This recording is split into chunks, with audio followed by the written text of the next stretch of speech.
Welcome to the Fighting on Film podcast, the podcast all about classic and obscure war movies, from the Normandy landings to the days of chivalry and swords. If it's been captured on film, we're going to try and cover it. I'm Robbie of RM Military History. I'm Matthew Moss of Historical Firearms and the Armourer's Bench. Hello there, sorry to interrupt. I wanted to let you know that you can now join our supporting cast over on Patreon. As thanks for your support, you'll be able to help us pick films, submit questions for guests, have first pick on brand new and exclusive merch, and much more. Thank you for your support. Now back to the show. Hello and welcome back to Fighting on Film. This week we have a film chosen by our wonderful supporting cast over on Patreon. We're going to be looking at 1988's The Beast, a film that gives the sort of Russian perspective of the war in Afghanistan, the Russian war in Afghanistan. It's a really interesting film, and I'm so glad that the patrons picked this one. And if you guys want to get involved, support the show, and also each month pick a film for us to take a look at, then heading over to Patreon and taking a look at the perks we have over there is a great way to do it.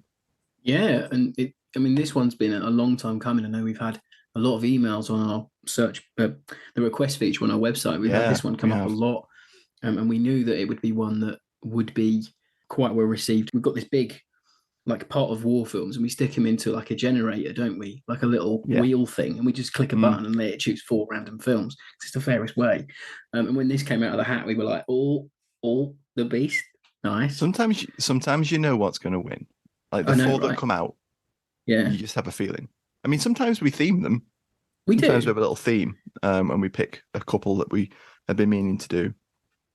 Probably need to do some chivalry and swords soon. We do.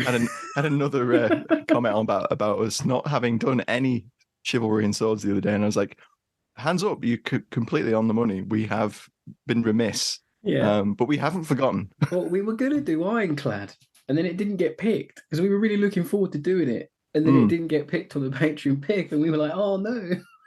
We thought it'd be like, "Here you are. Here's what you asked for. We warned you. We don't know anything about medieval times. We warned you. It'd be worth it just to riff off of Paul Giamatti going, "England is mine." Oh my god, iconic! That scene is amazing. It's he great. Goes all in. Anyway, that's not the film we're covering. That's the future. Yeah, that's future FOF. Come on. It is. I'll kick off with production, then you can jump in with cast, Rob. Without a doubt. Why not?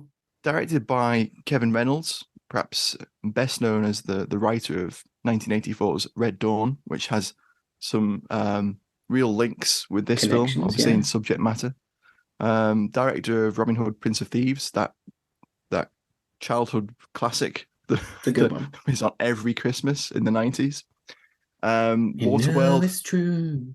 Everything I do, I do it for you. Director of The Count of Monte Cristo in 2002, which I thought was quite a good adaptation with Guy Pearce. It's it.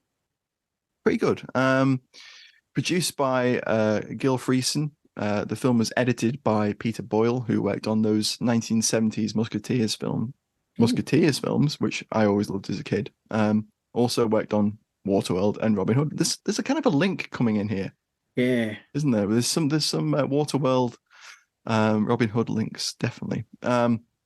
Cinematography was by Douglas Milsom, who had an incredible career, starting out with working as a camera op on The Guns of Navarone. Barry Lyndon worked on The Last of the Mohicans, and he did the cinematography for Full Metal Jacket. And, of course, that seminal film from Jean-Claude Van Damme, The Legionnaire. That small Kubrick movie, yeah. No, to be fair, though, we need to do both Full Metal Jacket and Legionnaire. Of course we do. But it's just, I'm going to talk about it later on, because it forms the crux of my final thoughts. But gosh, his cinematography just elevates this movie. Oh, it's gorgeous that opening to sequence. Watch. Pans across the dogs, the wild dogs. Oh, it's so nice. It's gorgeous, and the sun. Everything is just beautiful. Yeah. The film is based on a play, Nanawatai, written by William Mastrosimone, which comes from Pashto, and it means, I think it means mercy. And it's essentially, it's explained in the film what this means. Obviously, when the screenplay was developed, they went with a more attention-grabbing name. Initially, it was going to be released as The Beast of War, which in some markets it was released as The Beast of War. But in others, it was released solely as The Beast. And apparently, Mastrosimone traveled to Afghanistan in 1981 and spent a week, 8 days with the Mujahideen after seeing a documentary about the war in Afghanistan in 1980. So he traveled over there, spent a week with them, and then spent another couple of months in Pakistan putting the play together. And the play had its debut in LA in 1985, which I think was around the time it was optioned as a screenplay. And it just got picked up. The film was filmed in Israel, which we'll talk about more when we come to the alley tally, because there's a lot to talk about right there. Going on. Yeah. And it took about 10 weeks to film. It wasn't a massive box office success. The figures that are online say it made under $200,000, which obviously from just box office receipts, that's not great considering the film had a budget of around $8 million. But it's definitely since then become one of those cult classics. So it may have made a lot of that back on VHS rentals, DVD sales, etc., etc., etc. But no figures for that. I will say it now, I really enjoyed it. I don't know how it buried at the box office. I can understand why it's a cult classic, but I think it's one of those very annoying films where you're like, oh, just a few changes, perhaps, I don't know where, but a few changes somewhere, and this could have been a smash. This really could have cleaned up. Maybe if they'd had a big name attached to it. I kind of feel that in a way, but then I don't really feel that, because I think everyone does a great job. I agree. It's something going on somewhere, like it feels like maybe it wasn't marketed properly, or I don't know, perhaps sensitivity about the war that was going on already. I don't know, because it comes out in a weird time, because the war in Afghanistan is winding down in 88. It's not going very well for the Russians. It hasn't been for a long time. Like, the regime at home's crumbling. Perhaps they could have maybe made more of that, or maybe they thought it might hurt them. Maybe, I don't know. It's a weird one, isn't it? Yeah. I couldn't see any reason behind that, but no, me neither. But it's proper cult. And before we move on, you can get this on DVD if you can find it online. I got mine in a charity shop. I was quite lucky. I snatched this up the minute I saw it. I saw it, and we watched it together. We did, yeah. This is one of the first times I think me and Matt have watched a film for the pod together, which was quite cool. In the same room, that is, anyway. Same room, yeah. Not over we watched things online together, but we've never actually been in the same room. Third-party viewing app thing we've got that doesn't quite work. trying to sync up exactly where we are in the film is a nightmare. One thing I will say before we do cast is, obviously it came out in the exact same year as Rambo 3, which is a much more bombastic, larger profile movie about the Russian war in Afghanistan, the Russian invasion of Afghanistan. So perhaps, I don't know, perhaps it got lost within the Rambo 3. Yeah, maybe. That's a point. Or maybe people thought, I've seen Rambo 3. I know what's going on in Afghanistan. I don't need to watch this film. Or maybe the studio thought, well, there's no point us pushing this, or which is, that doesn't make a great deal of sense either, because often studios will push a similar film. But just before we move on to cast, you can rent this one on YouTube, Google Play, Amazon Prime, and there's a very expensive Blu-ray, unattainable, I think like £100 or something online. Stupid money. I bet it'd be worth it, I bet the cinematography would be the clips crispy. People have clipped from YouTube and put on of the HD rip look fantastic. So I would have loved to see this in HD. But anyway, I'd like to see it in a cinema. That'd be amazing. Amazing. I mean, it's what the cinematography would be made for. But yeah, please go and get it. Please watch it if you can. But anyway, cast this week. We have George Dzundza as Commander Tank Boy Daskal. And he's a German-born American film and TV actor. His family emigrated to New York in the 50s after the Second World War. One of his earliest film roles was playing John Welsh in 1978's The Deer Hunter. In 1984, he appeared in the Dudley Moore Eddie Murphy military comedy Best Defense, which is in the sort of vein of Pentagon Wars. It's about a tank designer. I've never seen it. Yeah, they threw Eddie Murphy. What an interesting combination. Yeah, it's a Dudley Moore film, and then apparently it scanned badly with audiences, and then they cut in Eddie Murphy as like a parallel storyline, and he doesn't meet any of the cast. It sounds insane. We need to watch it. We need to review it. That sounds like a fever dream. Wow. And he also starred alongside Denzel Washington and George Hackman George Hackman. Jesus. George Hackman. George Hackman. Yeah. Famously wore fedoras in his films. Novel play hats. The Belgian Connection. Amazing film.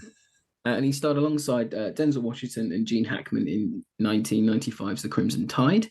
Other credits include playing Sergeant Max Greenlee in the first season of Law and Order, and he had voice work on Animaniacs, Batman the Animated Series, and he also voiced Sergeant Platt in 2004's Shell Shock Vietnam 67 for the PlayStation 2.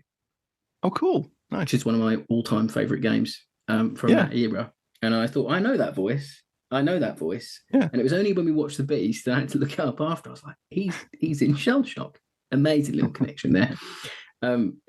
Linking my past to my present. Amazing. So then we have Jason Patric as Konstantin Korvachenko, and he rose to prominence playing the lead in the 1987 horror The Lost Boys. So he's fresh off like breakthrough stardom coming on this film. Other roles include Lieutenant Gatewood in 1993's Geronimo, an American Legend. I know you like that film, Matt. Good film, yeah. We covered it in a show and tell a while back. In 2004, he played Colonel Jim Bowie in The Alamo, the Disney one that flopped. If you want to go and listen to someone who worked on that movie, I like that version. It's good, yeah. It's a good film. Charles Maines, we did an interview with the sound designer of that film. Go back and listen to that. That's a really good chat. Jason Patric himself is also on the list of actors who recorded scenes for The Thin Red Line, but were cut from the final edit. And the list of people who were cut from that movie is insane. I've just got a small little section from it. So not only did Jason Patric get cut, Adrian Brody got cut, Gary Oldman got cut, George Clooney got cut as well. And that's not even all of them. Wow. Amazing. Then we have Stephen Bauer as Khan Taj. He's like a Mujahideen fighter. And he's a Cuban-born American actor who is probably most famous for playing Manny, Al Pacino's sidekick in Scarface.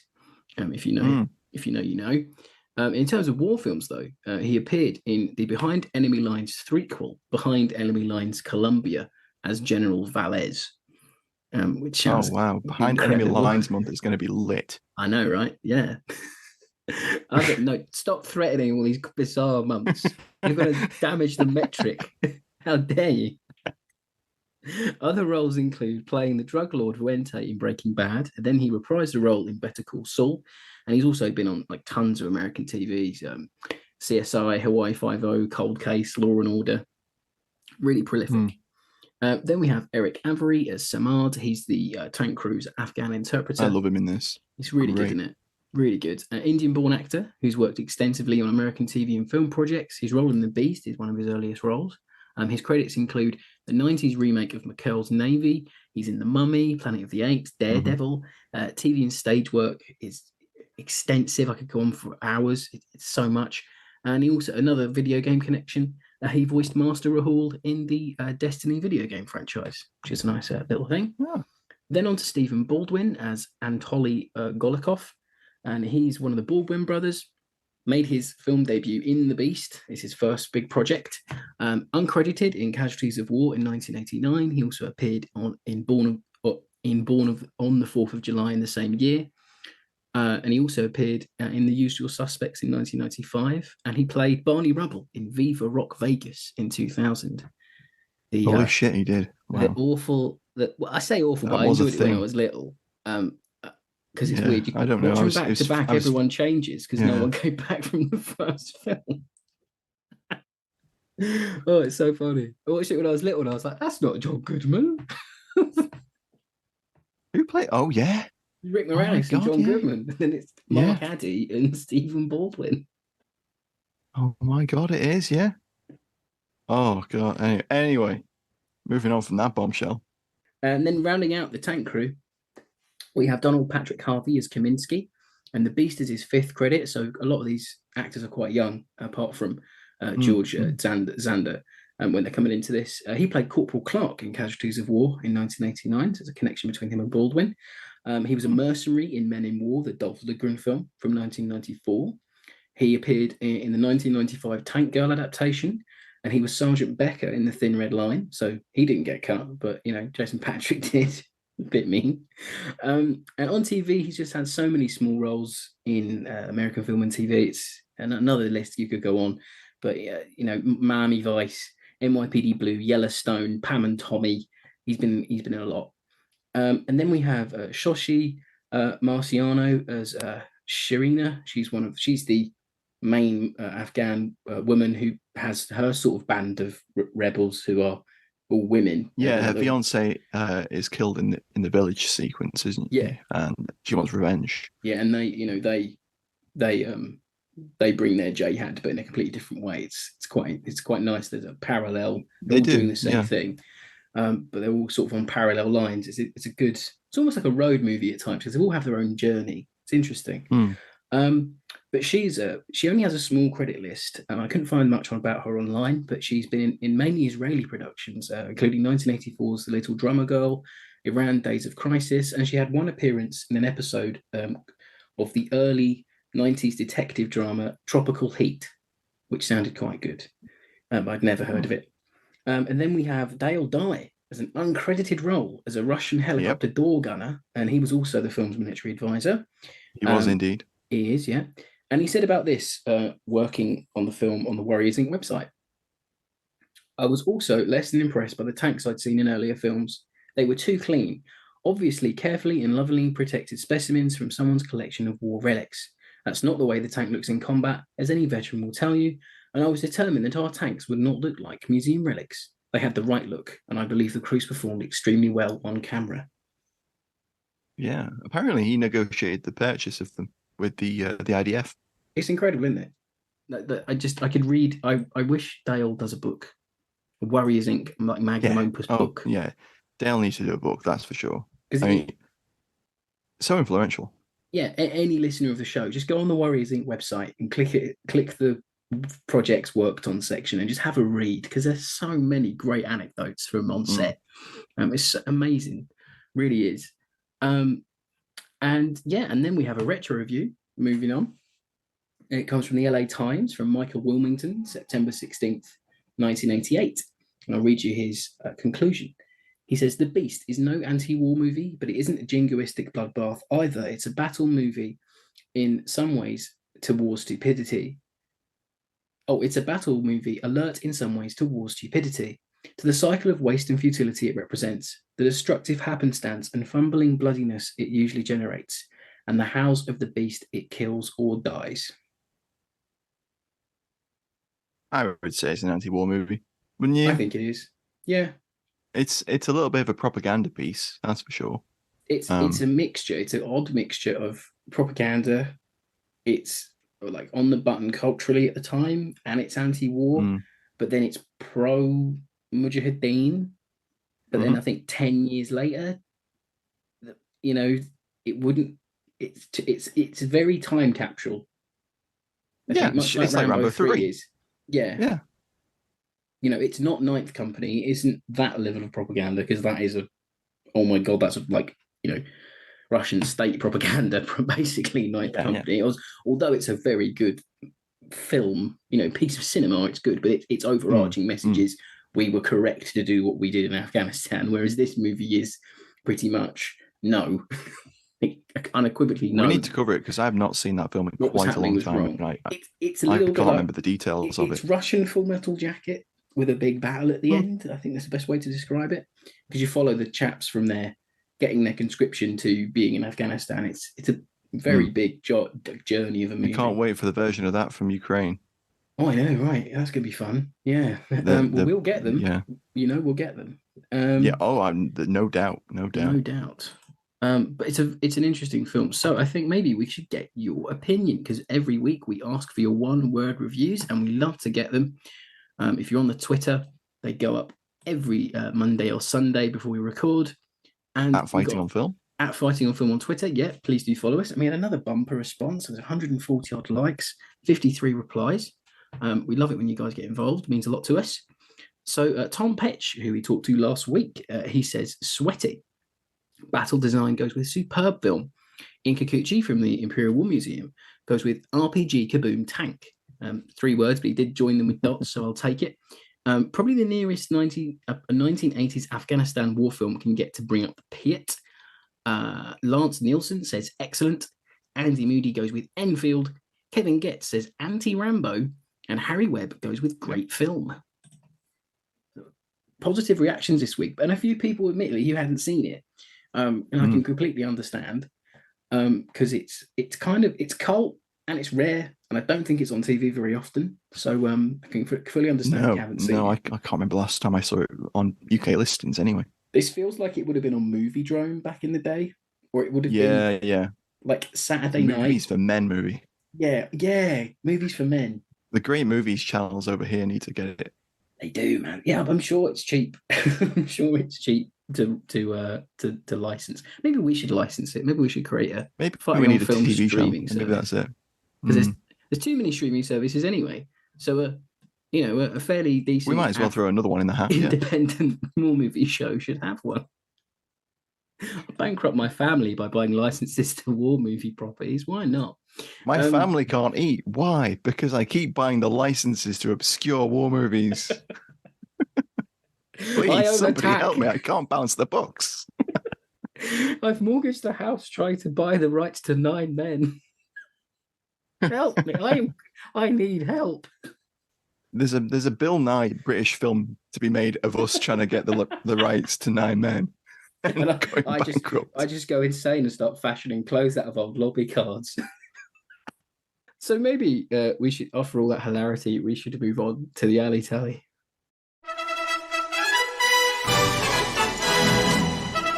It's time for Alley Tally on Fighting on Film. What's your pick this week, Rob? Well, there's a hell of a lot in there. I just like seeing the Mujahideen on camera, like in anything. They just fascinate me as a force, historically. Obviously they were a rebellion, they were an insurgency force, and they had, a wild amount of kit given to them throughout the 80s and late 70s. So in this, they run around with AKs that they've sort of personalized with beads and then bits of like weaving like the stock and things like that. A very Afghan thing to do, and it was impressive that they included it in this. It was nice. Good mise en scène. Nick, your word there. Excellent mise en scène. SMLEs as well, with bandoliers and single rounds and no stripper clips. I love that. In the 80s, obviously, as I said, they were supplied by a lot of people and a lot of different equipment, but the MI6 actually supplied the Mujahideen with short magazine Enfield that they bought, and then they bought ammunition from Indian stores and their own stores. Why did we get a film like that? There's Charlie Wilson's War, but surely there's got to be like a one-shot drama about an MI6 agent like trying to buy up all of SMLEs in India. Like handing out SMLEs and blowpipes. Blowpipe missiles. Yeah, incredible. But no, and again, they've got recoilless rifles that are clearly sort of supplied by the CIA, things like that. There's no stingers in this, but they have RPGs. They look really good. As I say, the costume department's spot on. I had no idea that it was Manny out of Scarface until I looked at the credits, because he looks good. Got those aviators on, hasn't he? So looks great. Yeah, I know that's another chap. That's their sort of. Oh, it's the other chap, the chap that talks to Jason Patric, isn't it? Yeah, that's it. That's right. Yeah. But although the leader of the actual like group of Mujahideen that arrived at the village after the attack, their drip is insane. Oh, immaculate! They're looking great. Fatigues, packholes, aviators. Yeah, even down to like not captured, but even down to like little like 2-liter motorbikes to get around. Like you see that stuff as well. BSAs and stuff. Yeah, I love it. And it's just things you see that you don't really see in other war movies from like a film point of view. That like they're hit and run style tactics. sort of shoot and scoot stuff. You don't really see that a lot, and I think this is where the cinematography of this movie really comes into play, because it shows you the vastness of the plains and the dips and the sort of the valleys and everything else that the Israel had, but it's trying to be Afghanistan.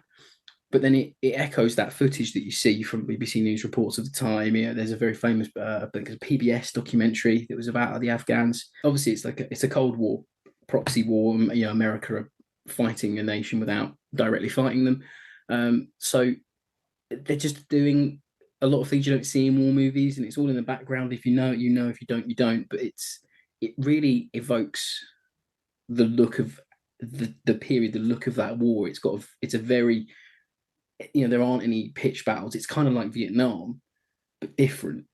I really enjoyed how the film does this.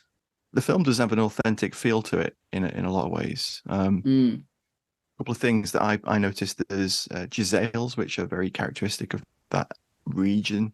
They're the long, historically flintlock muskets that are used by Afghan tribesmen. There's a great part in that opening sequence in the village where a chap throws a Molotov into a tank, destroys the tank, and then comes face to face with, I think it's Jason Patric. Yeah, it is. Yeah. And he aims the Jezzail at him, and he fires, but it doesn't go off because there's no flint in his lock. I think he's fucking with him. There's all sorts in there. A little bit, yeah. He's badly wounded anyway. Yeah. But there's lots of stuff in there that you blink and you miss it. There's a young lad with an Enfield #2 revolver. There's Makarovs, there's TT-33s, there's a Dushka mounted on the Beast, the tank, which is actually a Browning M2 50 caliber. Yeah, some nice mock-ups. And it's not a bad mock-up, but you can definitely tell that the difference is identifiable. There's one of the Afghan tribesmen has a Israeli file, which really didn't notice. Is interesting. And you mentioned earlier the recordless rifle, the B10 up on the hill. I'll talk about that in my favorite scenes because I love that village sequence. It's great. The only thing they didn't have, and I wish they'd had it, was a sequence where the Mujahideen fighters used a flat surface just to fire rockets off of with no barrels or anything, because that's quite an iconic thing I've seen. I wish they'd done that. That'd have been cool at the end if they'd had, when the RPG breaks, I thought, they're going to line up all the RPG rounds and they're going to fire them without any aiming system like they used to do. Sure. That'd have been cool. Because it was a very ad hoc thing, wasn't it? The way they fought. Oh, absolutely. Yeah, it's a classic insurgency, guerrilla warfare, making do with what they had. What else have we not mentioned? The tank itself is really interesting. The beast. We've neglected to mention the beast. We always do it on the show. We pick out some random ass shit and we forget the elephant in the room, which this week is a huge fucking T-55. Yeah. So the tank's cool because it's got some features that you don't expect. It has a flamethrower mounted, which there were T-55s that had flamethrowers, but not where this one projects it from, but it's a cool scene. Yeah. So this one, as we mentioned, was, it belonged to the IDF, and the production bought the tank, bought the film. It had originally been captured during, I think, the Stay War, possibly Syrian, and the Israelis had upgraded it to a TI-67 spec, which was a slightly improved version. I heard it was an Egyptian one. One of them could have been Egyptian. Yeah. Could have been Egyptian. The only other thing in the film is the mocked up Mi-8. That's cool. Which it's is a French Skorsky. Yeah. It's an Aerospatiale SA 321 Super Ferrelin. Oh, okay. Ferrelin. Right. Yeah. It looks good enough. I wouldn't know. Exactly. If you're not a helicopter nerd, then we had a listener pointed it out immediately, and I loved it. I was like, "That's fantastic knowledge." Just to get that off the dome, fantastic. But going back to the tank, there's some good stuff on Warriors Inc. About did you have this about the barrel? No, go for it, mate. Okay, cool. listen, going back to that tank, because it is really like, a character in itself. So there's a great bit on Warriors Inc. with Dale Dye talking about how they trained. So they found the remote area of the Sinai Desert, and he was training them in like how to get out of a tank when it's under fire and you need to get out, how you crew it, everything else. He was really going for it. He had a ex Marine with him as well that they used in the previous movie, and he talks about getting annoyed at how in movies that tanks aren't represented properly, and when rounds are fired, barrels don't move and the tanks don't shake. You can tell it's like a charge. So he wrote how he made the firing in the movie look as accurate as he could. So he says, I finally came up with a mock 90mm cannon round that would make the recoil system of the tank function. We fired a projectile with a quantity of water that equaled the weight of a normal HE round and sealed the round with wax behind a normal primer and a small amount of powder. When the powder detonated, the recoil system sensed the weight and resisted the weight of the water, and the recoil system functioned. All that came out of the muzzle was a spray of water, smoke and steam, but the tank rocked as if it had fired a live round. It does look good. It really does. It does look good. Yeah, it does. And it's also the way that they film inside is all claustrophobic. These tanks, it looks hella old as well. Like all the dials look like they were made in they genuinely were made like 2 decades prior to the movie being made. But there's just a look to these tanks. Like it's not comfortable inside. It's rough, ready. No. Russian kit is just whenever any Russian kit I've ever owned, like it just feels like it's just knocked up in an afternoon. There's a real sort of ruggedness and realism to the tank that I don't think it's filthy. Yeah, it's filthy as well throughout the whole thing. It is filthy. Yeah, they all are, and they go from looking kind of like they've rolled out of a base and they've been in a column for a few hours, perhaps, to being really disheveled, really dirty. I think Kolikov, what's his bloody name? Korvachenko, sorry. I think he has a wash in a stream, or they have a wash at one point, and then they look okay, but then they quickly go back to being very disheveled. I really like that. It's not clean. It's what Fury got right. Fury made these guys dirty. It made them feel lived in. The tank's like a home. It's just good mise en scène, isn't it? Very good. Yeah, exactly. The set design and the set dressing is fantastic. Oh, I was going to ask you one thing. Can you fix RPGs with bits of SMLEs? That's a really interesting scene. So Jason Patric's character takes the RPG, takes off the pistol grip and trigger mech, and has a look inside, and it looks like the lock spring or the lock plate's broken because it doesn't cock. So with an RPG, you manually cock the action. There's a little hammer just behind the pistol grip, like a revolver. You pull it back, that cocks the action, and then when you pull the trigger, that hits the that ignites the rocket, basically. And in that scene, he takes the rear sight from a SMLE. So I don't know. I watched it really closely before we, began recording. And I wanted to see if I could see which part of the rear sight base he'd taken. But it's too dark, and his hands are in the way. Yeah. And he does it very quickly, and there's not a lot to a Lee Enfield rear sight. No, there's not. Like a flips out tangent. Yeah. And so I'm not entirely sure what he took from it in order to make the lock work again. But he kind of just slips it in without I know it's a real MacGuffin alteration to the part. Proper MacGyver's it, doesn't he? Yeah. But perhaps it's just fascinating. He just needed like a little shim to get the spring into position or something like that. Metal. Yeah. It's a very robust mechanism, so there's reason it couldn't be possibly fixed in the field with something that would work within it. I like how they are, but it's really interesting that he did it. Yeah, I just, and then that's another thing as well. Like they're very powerful. Like they have this aura around them because it's the only thing that these Mujahideen have to fight against the tanks. So they treat them like they're really important. And a guy fires one out of hand while he's trying to look at like sort of the firing mechanism, and he shoots one into a he's trying to work out how it works. Into the wall of like a bit of rock face. And the other guys look at him as if to go like, "What are you doing? Like we've only got a few of them. Like we've only got a few of them rounds. Like I love it. I like the way that weapons are treated. There's some great close-ups of it where you can see the rubber mold, the seam lines on the RPG warhead, the PG-7s. It's the Red Dawn RPGs, I really like a bit of pipe. Yeah.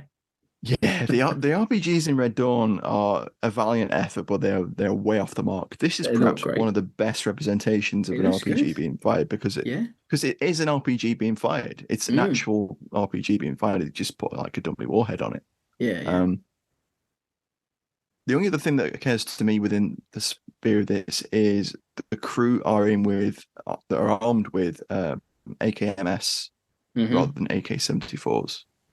So they're armed with 7.62 AKs with the folding stocks rather than AKS-74s, which would have been what the Russians used. Yeah, I know. Yeah, I think because it's not beyond the realms of possibility, but I think it's just, isn't it? Like it's what they've got. Yeah, I just thought it's what they'd have. The Soviet-backed Afghan forces all used AKMs and AKSs. Right. Okay. So they would have had 7.62 AKs, definitely. But Russian forces predominantly had. They probably would have had AKS-74s, right? Tank crews, I think. Yeah. It's nice to see. I don't know why it is with the tank film, but any film where someone gets out of a tank with their crew weapon. I love seeing it. I don't know why. It's like a little trope. It's like my own little trope. I'm like, oh, we're going to see a crew weapon. I don't know why that's so cool to me, but it just is. I've just got something about They're doing the thing. They've got the crew weapons out. It's like in Fury where they like gear up for the attack and they're all like sorted out their grease guns. I'm like, gonna get some grease gun action. Well, that leads us nicely into favorite scenes because my favorite scene in this film is actually the opening, I think.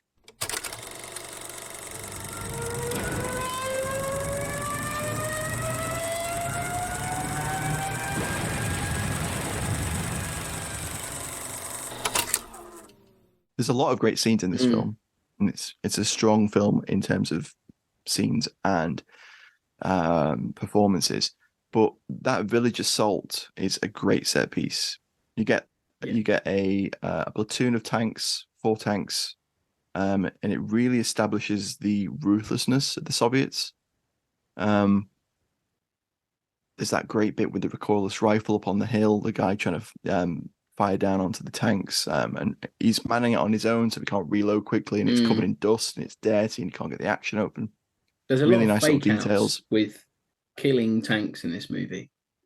It really fakes it out a lot. I like that. We've got a good fake out in a movie where you're like, oh, he's got one. No, he hasn't. Oh no, you're toast now, mate. Yeah, because it does look like he hit it, doesn't it? And it's just the sand and the dust as it clears, like the and I love how vicious the Soviets are, and they dismount and they have their AKs, as you mentioned, and they're ruthless. They shoot down anyone who pops out of the buildings. They shoot some goats. A guy fires those poor goats getting a blank fire shot at them. They shit themselves, don't they? I was trying to work out how they did the dead goat. I was like, did they pile the goats around like a hump? Don't goats fall over when they're startled? Oh yeah, I've heard that. Maybe that's what happened. Stunt goat. Yeah, I'm not a goat expert. That's a stunt. Fighting on film man. Is not a goat expert. We're not goat experts. We're not goat experts. But the guy fires an RPG-7 at like a mosque building. There's a lot of imagery going on here. Definitely. I was shocked. It's quite Alan Partridge. Can I shock you? I also like this scene, and it is my favourite scene. Can I shock you? I like the beast. The guy with the Molotov just comes out of nowhere and throws a Molotov down, and the screams from inside the tank, very visceral. Brilliant. Jason Patric's trying to get in to like help his crewmates get out, but there's no way. You just can't do it. And then there's that sequence of the Afghan is pulled by the Russians over to the other tank. And it's a brutal opener. Like it's everything you need to set you up. They say put him underneath the tracks, and he drags himself underneath the tracks. Yeah, like an absolute boss. He's going out on his own terms. I love that. There's no relent. Grizzly. Don't relent to the invader. I'm going to resist you to the end. I want you to. You're crushing me, but it's my choice. you know? Yeah, no Russian will leave Afghanistan. Yeah, it's cold. Everyone's doing exactly what they should do to set you up. And it's a nice set piece. I think that scene's really good because it's affecting for both us, the viewer, but also you can see the visible effect that it has on Jason Patric's character as well, which obviously plays out in that he eventually, it's too much for him to bear. Yeah. Following Descal's orders. Although I do, I see, I know that what the movie's trying to do is trying to make you emotionally attached to one of the Russians, because obviously you couldn't just have it. Well, you might do it now. A brave director might have done it then, where they were all thoroughly unlikable. But I still have a problem in my head. You still drive the tank forward. You could have said no still. He does. You still did it. He does. And I know you got, you got Tank Boy holding your hair being like, forward, you have no choice. Yeah. But you did have a choice and you still took it. So I still think you're an arsehole at the end of the film. I don't think you're absolved. That gives the character some complexity and a bit of meat, doesn't it? But the movie doesn't even absolve him, because he gets dragged out of the country on a helicopter, dejected, because he found some friends and they happen to be the enemy. Yeah, well, he kind of makes the choice, doesn't he? He decides to go with them. So he takes off like the Afghan jerkin that he's wearing, and he takes the Giselle with him, and then he sort of gets onto the winch of the helicopter, and it's an interesting ending to the film. I think if he's depressed getting on the helicopter, he'll be depressed when he gets back into bloody Vladivostok or whatever, and the regime's collapsing, and there's no jobs or money. Wait till you have to explain what happened in the valley to your commissar. That's going to be a fun one for you. Imagine writing that report, and then some women threw boulders down and crushed all my friends. Jesus. Nothing else happened. And they dragged me through a valley, and I almost hit that rock face about 10 times. I constantly was shouting, pull me up. I'm spinning uncontrollably. Helicopter. Anyway. But no, you are right. Getting back on track there. We always got a bit avant-garde. Getting back on track, though, we really do. The opener just sets up the tone for the movie. You've got a thoroughly unlikable enemy. You've got, I wouldn't say plucky, but you've got a determined set of rebel fighters that want to take revenge, and they have motive. They're not just out for blood's sake. They have motive. They've seen their village destroyed. Their women have been attacked. Their livelihood, the goats have been killed. Their mosque's been destroyed. Yeah. So it's classic motive. It's cat and mouse all the way through, and it's just this sort of. It's this perfect sort of melange of hatred that just goes throughout the whole movie. The crew are paranoid at the start because they don't know what to expect. They don't care. They don't want to learn about the Afghans. The only character that does gets ostracized. They leave him on a rock to die because he says no. There's so much going on. You almost. And that's a great scene. That's a great There's scene. There's so many. It's just a very good film. I can't really fault it this week. It's one of, and I know we watched it together. And that might have affected my view time, but we were like looking at each other going, wow, this is something. And it really is. So maybe we should just slide into final thoughts like we do. So as I said at the start, it's Douglas Milsom's cinematography that really does make this movie just so thoroughly watchable and enjoyable. Like it just adds so much depth to everything, and nothing's missed. Everything's intentional. Moody, you feel lonely, you feel just as lonely as the men in the tank. You feel like there's no one else in Afghanistan at that time. Desolate. Even the helicopter coming in and coming out, it shows the vastness of that region. It's perfectly staged, and every frame could be a piece of art, really, this film. It does feel more arty than we have covered it previously. It's in the same vein as Platoon Leader. The script might not be fantastic, but the cinematography and the mise en scène pulls you through it, and it's in my sort of list of war movies you should see. And the score's fantastic as well. Yeah, it's like this synthy 80s type thing that doesn't outstay its welcome. There's more traditional action music when it needs to be, but there's not too much of it. And it just came away from it not feeling for anybody, but in a good way. Like it made me think a lot more. It was more cerebral watch than can't wait for the next explosion. It's a more cerebral watch than Rambo. Yeah, Yeah, more obviously. respectful to the overall war and the actual themes of that conflict and how Yeah, brutal it was on both sides. It doesn't caricature the Russians. No, and it doesn't have a stupid. It portrays them as brutal, but that is the kind of war that they were fighting.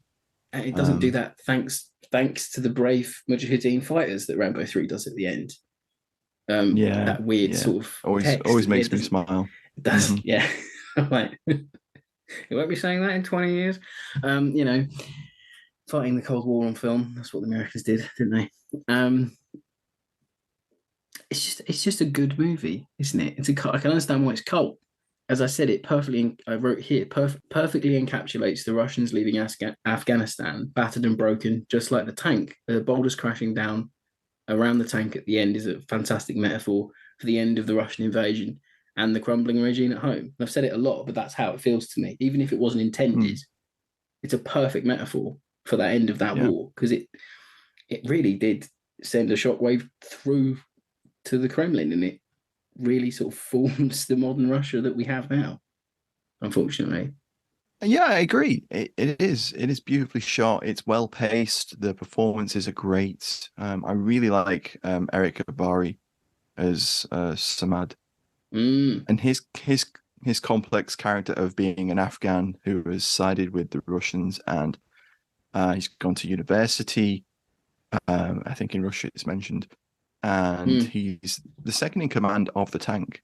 But the prejudice of the tank commander sees him relegated to just menial tasks. Yeah. And obviously he doesn't trust him because he murders him in cold blood. Yeah. Puts like a round of dushka in him, doesn't he? Yeah. He's doing his afternoon prayers, and then that seems to tip the tank commander, tank boy, over the edge, sends him into the river to test the depth because they're going to ford the river, and shoots him.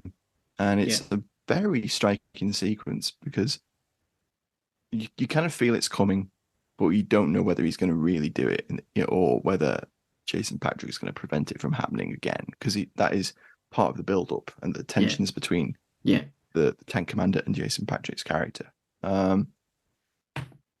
I think the tank commander performance is excellent. It has that obsessiveness that's almost Captain Ahab-like, where it's almost more Moby Dick within Moby Dick, where the Afghans have their own obsession of getting revenge, but at the same time, the tank commander is obsessed with completing his mission, taking retribution against Patrick when he realizes that he's sided with the Afghans. But yeah, it's a very interesting film, and we haven't even mentioned the portrayal of chemical weapons use. With the poisoning of the wells. Yeah, there's that, and the impacts that has on not only the Afghans but also the Russians. Dale Dye ends up dying because of they all drink the water, drinking tainted water. Yeah, and then that comes is to bite them. Really interesting nuance. Because then they can't use the water to replenish the tank, cool the radiator, all that other stuff. It's a real paranoia sort of kind of movie, isn't it? I really do think it sort of just descends into this madness that no one really gets out of, because at the end everyone's affected. Everyone comes away from it. The tank commander's there talking about sacrificing themselves to Stephen Baldwin and the other member of the crew when they're inside the tank, and he's a proper like Stalinite, isn't he? Everything on nothing. For the motherland, he wants to just blow himself up. Hands him out some F1 grenades, and he's like, "We're gonna do it." And they're like, "No, we're not." They end up like wrestling it out of his hand. Yeah, they're all mad. Like, we're not doing that. Yeah, it's great. But yeah, it's such a good film. It's a great film, and I would highly recommend it. Yeah, no, it would. And we don't really have a leaderboard of movies, but then I do a thing on TikTok, which is war movies to watch before you die, and this is going on the list. I'll make one about it because, we know that the supporting cast don't not ever come up trumps, because they come up trumps every time when they pick a movie. But this is one that I'm really pleased that was picked, because it's just a real treat in the sea of. And it's one I hadn't seen before as well. No, went into it completely fresh. Yeah, it was on the shelf. My cat chose it, didn't he? Actually, do you remember? He did. Yeah. We what was the other one we held Red up for Dawn. him? Red Dawn. Yeah. Because they both had Russians in, so we were like, right, we've narrowed it down. We can't pick. We were like 2 beers in or something. Rob brought his entire DVD collection down. And we were like, oh, yeah. It's about 100 DVDs. Cat's going to have to pick because we can't pick. So Baz picked for us. The miniature beast chose the big beast film. Barry came through for us. Barry came through. There we go. FOF mascot, Barry the cat. Right. Mm-hmm. So that was The Beast, 1988. If you can find a copy online, please purchase it. It's going to be a great addition to your collection, or just rent it online and enjoy it. And thanks to the patrons yet again. If you, as we said at the start of the show, if you want to support us on Patreon, keep the lights on, keep the mics working here at FOF HQ, that'd be much appreciated. But obviously, we just appreciate any listen, any review that you can give us. Really helps the show. And don't forget, next week we have a huge show coming up for you. If you're listening now, if you're listening in the future, you can go and listen to it now. But if you're listening in real time, next week we drop our Dam Busters anniversary special. So it's 80 years since Operation Chastise with 617 Squadron blew up those dams on the Ruhr. And we have 2 fabulous guests to join us to talk about that cinematic masterpiece. We have Al Murray and James Holland from the We Have Ways podcast joining us specially. So please look out for that one when it drops. It's going to be fabulous. It's going to be great. So look out for that one, and we'll catch you next week. Bye, everyone. Thanks for listening, everyone. Bye. Bye-bye.